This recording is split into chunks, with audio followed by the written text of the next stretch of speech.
ஒரு மீன் அகப்படல. நைட்டு முழுவதும் போராடுறான், ஒண்ணுமே கிடைக்கல.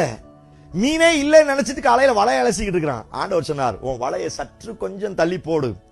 சொல்றோம் அவன் முழுவதும் பிரயாசப்பட்டேன், ஆனா நீங்க ஒரு வார்த்தை சொல்றீங்களே அதை கேட்டு செய்யறேன்னு வளைய போட்டான். தொத்துரும் நைட்டெல்லாம் பிரயாசப்பட்டு இல்லவே இல்லைங்க.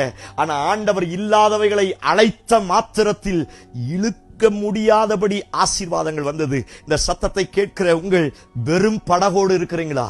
வெறும் படகோடு இருக்கிறீங்களா? ஏமாற்றப்பட்ட நிலைமையில இருக்கிறீங்களா? நான் இத்தனை வருஷமா பிரயாசப்பட்டு இன்னைக்கு என் வலையில ஒண்ணுமே இல்லை அப்படிங்கிற நிலைமையில இருக்கிறீங்களா?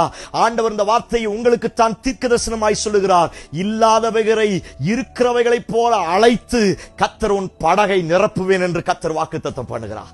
எத்தனை பேர் இந்த வார்த்தைக்கு ஆமென் சொல்றீங்க? உங்களுக்கு தெரியும் உங்க வாழ்க்கையில எது இல்லை? நல்ல வேலை இல்லையா? நல்ல சம்பாத்தியம் இல்லையா? சோத்திரம் நல்ல உயர்வு இல்லையா? சொந்த வீடு இல்லையா?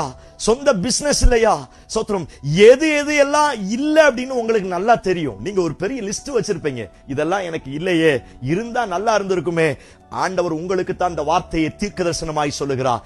இதுவரை இல்லாத ஒவ்வொரு காரியத்தையும், இதெல்லாம் எனக்கு இல்லையே இல்லையேன்னு நீங்க எதையெல்லாம் ஏங்கி தவிச்சீங்களோ அவைகளை எல்லாம் இந்த நாட்களில் இருக்கிறவைகளை போல அழைத்து கர்த்தர் உங்களுக்கு தந்து உங்களை ஆசீர்வதிக்கிறார்.